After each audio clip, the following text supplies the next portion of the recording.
Hey guys, thanks for stopping by. Today I'm excited to bring you the first in my opening supplement series. This one's on the hug. So this is an entire 160-ish page book dedicated to the A1, B1 hug variation of the tack openings on a 6x6 board with 2 komi.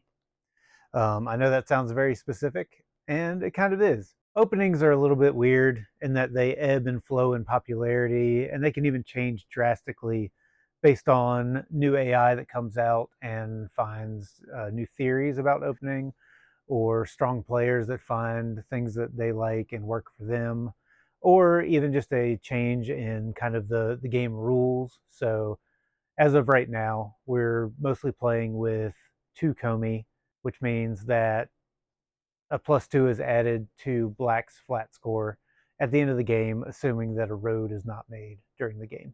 So this adjusts how you play during the opening, because black essentially has a free wall that they can put on the board. So a free defensive piece that they can use without getting too far behind on flat count. And so that changes your options during the opening.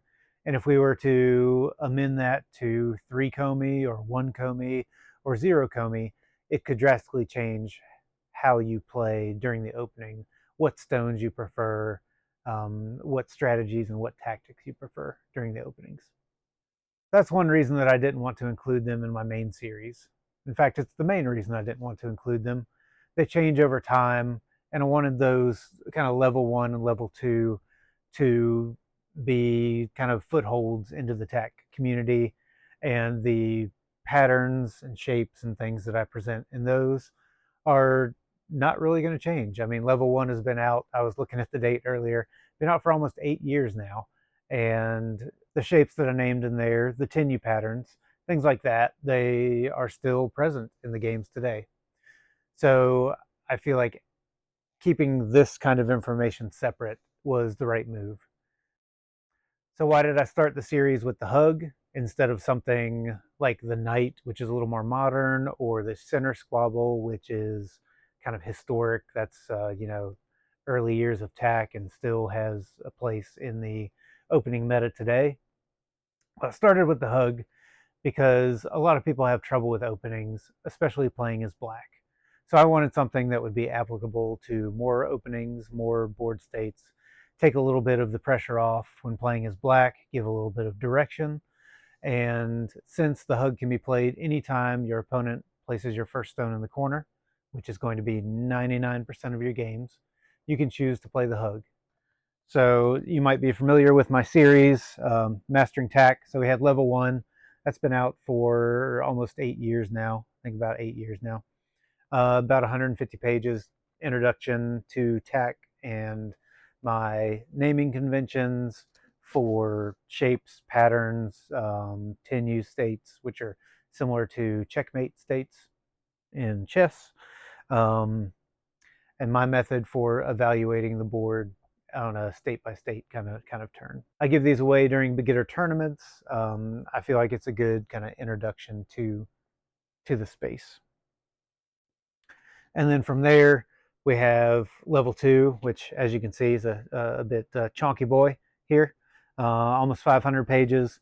And this goes more in depth into each of those things that were brought up in level 1, goes more in depth into those and adds more things, more advanced tenue patterns, more advanced patterns in general, how to think about the game in a more holistic state and not just a turn by turn. So in this book, I go over about 30 lines of the hug, 26 of what I call the hug accepted, and 4 of what I'm referring to as the hug declined. So after the end of this, you should have a good idea of what the hug is and how white and black can kind of jockey for position during these first 10 to 15 moves of the opening when the stones are placed side by side to start things off. Level 2 is a chonky boy. So for these opening supplements, I'm going to try and reduce page count without reducing the content of these books. So what I've done is I've come up with 2 ideas to kind of combat that overly verbose or overly page count heavy style that I was using before. And so instead of having individual board states listed out, I've come up with a notation system to combine multiple board states onto one, just using numbers. This is similar to what's used in Go for stone placements, just with some added mechanics for dealing with stacks and things like that in TAC.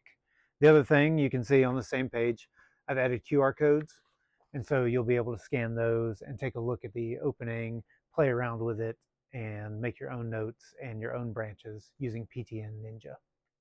So this came in the mail the other day, and I'm really excited. I'm doing my final edits, and I always like to do that on a physical copy so I can see things like, does the cover look as good as I thought it would, or as good as it does on, Inkscape or on the software? Does it wrap around the spine correctly? And then I can look inside and see things like, is there dead white space that I need to account for, or do things match up pretty well? Are things too close to the crease? Things that you can look at an online editor and kind of get an idea, but having the physical copy in front of you just aids that and helps me put a little bit of polish onto that final product. Thank you guys for letting me gab on a little bit about my books, and look for this one in a few weeks, probably somewhere between the 15th and the 22nd of April. I've got to get these edits finished up and get the manuscript sent off and everything finalized, and then we should be good to go. You can find it along with these other two at Amazon. All right. Thanks, guys.